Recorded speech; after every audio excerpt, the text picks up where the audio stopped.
If you watch this lesson until the end, you'll learn what is the number one reason why some people have succeeded learning English, but you haven't yet. Because maybe you have that one friend who puts as much effort as you do, but they have succeeded and you haven't yet. What's happening there? And no matter how many times you try, every year you start over, every month you try a new method, you can't seem to stay consistent.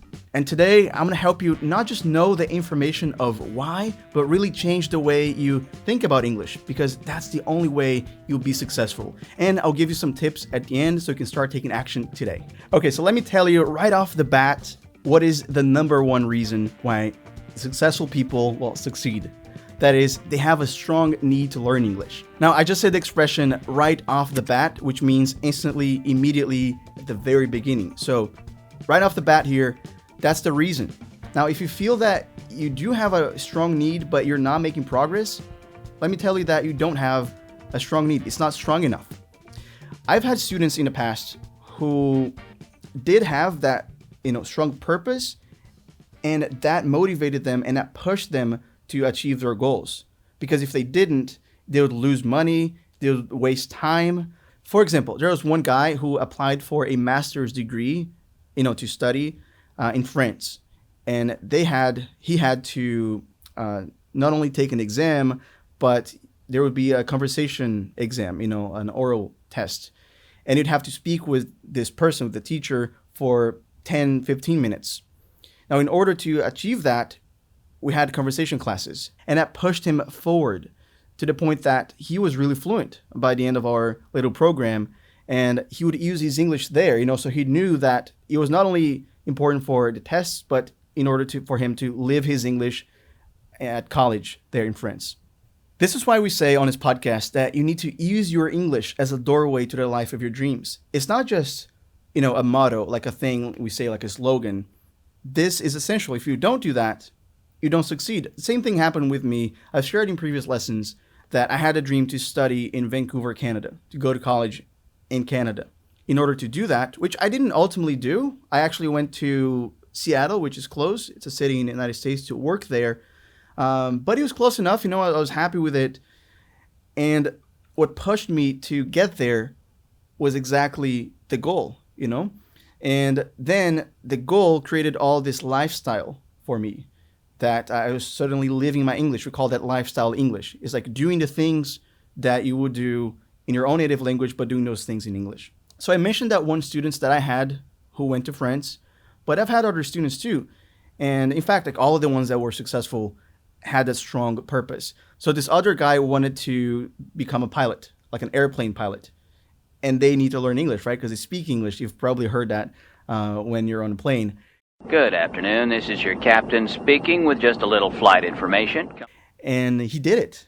So same thing, it pushed him to get there. So the first thing that I ask you to reflect on is, what is your dream really?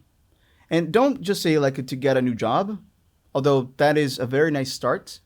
But think what is behind that dream as well, because that will really ground it and really give it more roots. Think about it right now. What is your dream that is related to English? And how can you pursue it? Because it's not just about pursuing English learning. It's pursuing the dream, which makes you just commit more. So in my own example that I wanted to go to college in Canada, it was not just learning English so I can do that. I committed by going to college fairs here in my city, exchange program, conventions. If you look, if this is something that interests you, go and look. I bet that close to you, maybe not in your city, but in a neighbor city, there's probably something like that happening once or twice a year. And you go there and you get to speak English with people, you get to see the options, how much it costs. Don't think that your dreams are too far away. That is something that I just dove into the process of achieving my goals by not bothering whether or not they were impossible. I just wanted to know if they were at all possible and how much it would cost, what it would take for me to get there. I discovered for some of those dreams that, they were practically impossible. They would cost almost millions of reais, which is the currency in Brazil, which is ridiculous, right? But at least that gave me the awareness so I could look for the actual viable options. The word viable means possible, right? Like the possible options. So there's a quote that I just think is perfect for this. That is, a strong why can bear almost any how. Have you heard that before? The word bear in his quote, by the way, is not the animal. It's to support, like to endure, to put up with. It's the same thing, like put up with, to support, to be able to go through something. So if you have a strong enough why, it'll be able to support you through any process, any how.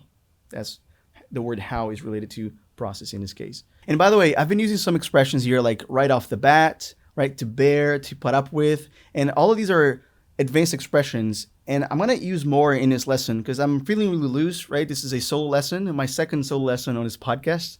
And I may not explain all of them. So if you don't want to get lost when I use these expressions, and if you also want to integrate them into your own vocabulary, so you can speak like this, like I'm doing right now, a great way for you to do that is on a RealLife app where you can watch these lessons and practice with all this vocabulary with our own flashcards. I'm going to leave the link in the description below so you can continue watching it from there right now. Just click, or you can search for RealLife English on your favorite app store. So I'll see you there.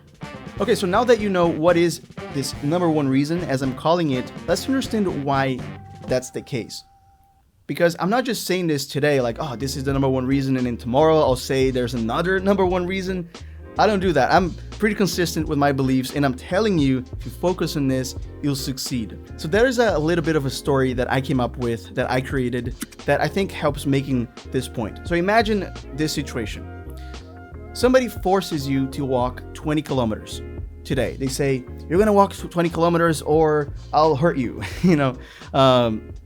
and they force you to do that.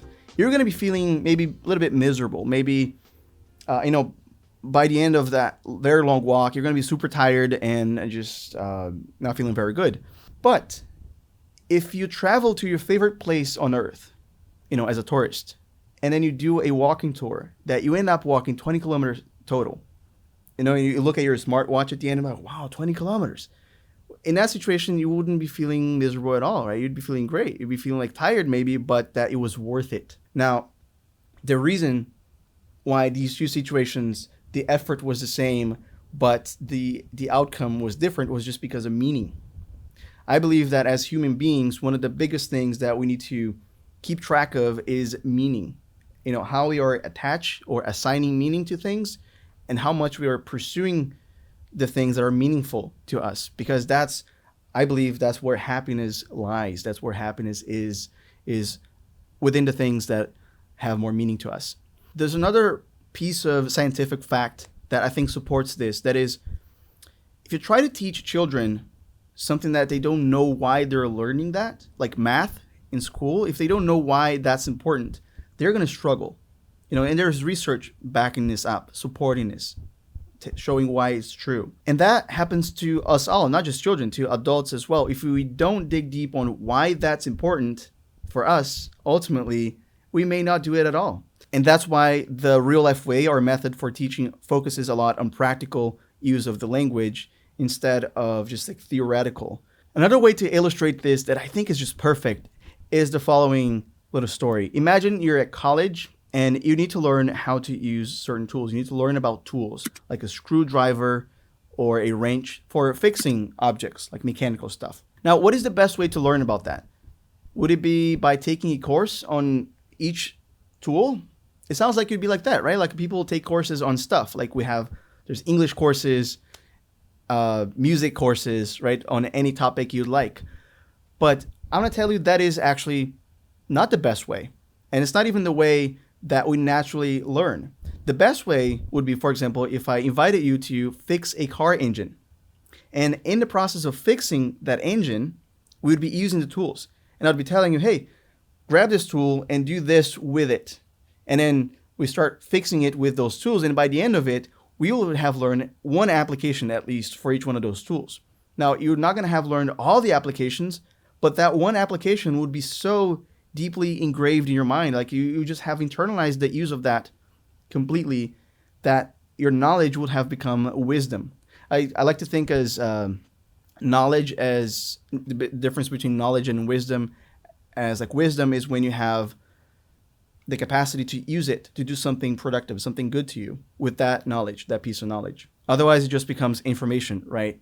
And this is why there's another quote that just fascinates me, how it makes you change the way you view learning English or learning anything. That here's the quote: "Education is not the filling of a pail, but the lighting of a fire." A pail is like a bucket, right? Like a bucket that you can fill with water. So education, that is learning, is not filling a bucket with water, with information, with just knowledge. Education is the lighting of a fire. Now, what does that mean? If you think about the symbolic representation of that, a fire transforms, right? Like water accumulates. Accumulating information doesn't do much, because it'll just be more of the same, and it'll not transform. Now, fire does transform, and the approach to learning that I just shared, about the car engine and learning why something matters and learning how to use it, is what I'm talking about here, because it's the understanding of the purpose behind the knowledge that will help you feel motivated to apply that knowledge in meaningful ways. Now, to close the lesson, I'm going to give you some practical tips on how to apply these ideas, how to seek real opportunities in your life to pursue your dreams, the dreams related to English learning. So first of all, there's my own story. I wanted to study somewhere else in another country, and what I did was looking for opportunities in my own city that I could connect with these institutions outside. A lot of these activities, a lot of these tasks, these actions didn't involve English necessarily. I was not speaking English all the time, but I was just getting more and more committed, more and more involved. And it was just taking over my mind, right? And my thoughts, my dreams. So when I would arrive home, I'd be just so in the mood of watching a TV series because I was already within that whole vibe, that whole movement of learning English, so I could live that reality. Now, let's say you want to get a job where you're going to be using your English. What could you do? Maybe you could update your LinkedIn profile today, if it's not yet, to English, and write a summary of yourself, like your profile summary in English as well, so you can learn how to speak about yourself in English. Or you can start reading a book in your field in English. That's also going to be really helpful for you in your job interviews, because all that knowledge may come up. Or let's say your dream is something a little bit more casual. You just want to travel. What could you do? Well, start planning your trip. Have you started doing that yet? Maybe use ChatGPT to plan your trip, know where you want to go, what places you want to visit. And just by, again, getting more and more committed around all these things, you're going to feel that pressure. It's like, wait, I'm committing, I'm setting a deadline, I'm setting a date. Maybe I'm buying already the flight ticket. That's amazing. If you do that, you're going to feel all that pressure. You're going to be really lighting that fire under you. So you're going to start moving. So what else? Like maybe you want to start watching different videos of people who have gone to that place you want to go to. This is all really productive. And let me remind you, this is all related to that number one reason why the people who succeed do in fact succeed. Because at the end of the day, what's really important is to find a way to make it happen. Now, you may have noticed that I am in a different studio today. If you're watching this lesson on the RealLife app, you can see what's happening here. And this is a different place. I'm actually at my own producer's studio here, the producer of this podcast, T. And this is all really cool because it makes me feel excited. Very soon, I'm going to be moving myself to a new place where I'll have a new studio. And we're doing all of this to make better lessons for all of you guys. And for all of you guys who are watching us on YouTube, you can support us by hitting the subscribe button, the bell also down below, and the like button, because that helps YouTube know that you find these lessons valuable and that maybe it can help other learners as well. And if you're listening to us on Apple Podcasts or Spotify or any streaming platform, again, you can follow us because that helps other people find us. And finally, if you're not watching or listening to this lesson on the RealLife app, what are you waiting for? It's the best place for you to learn with these lessons because we give you amazing resources like vocabulary practice with them. And we're going to leave the link in the description below so you can start practicing with all the expressions that I used today right now. Or you can simply search for RealLife English on your favorite app store. So thank you so much for joining me today. And remember, as we always say on this podcast, that no matter what divides us, that which unites us is far greater. 1, 2, 3. Yeah. So if you watch this lesson until the end, you're going to learn exactly what I did to start understanding natives when they speak fast in movies and TV series without subtitles. Now, as you know, I'm not a native English speaker. I've been through this process just like you. And today we're going to get really practical. We're going to get really hands-on with some of the material that I brought. Hands-on is like exactly that, like practical, not theoretical, with active participation. So I'm going to invite you guys to join me in analyzing some of my favorite movies and series.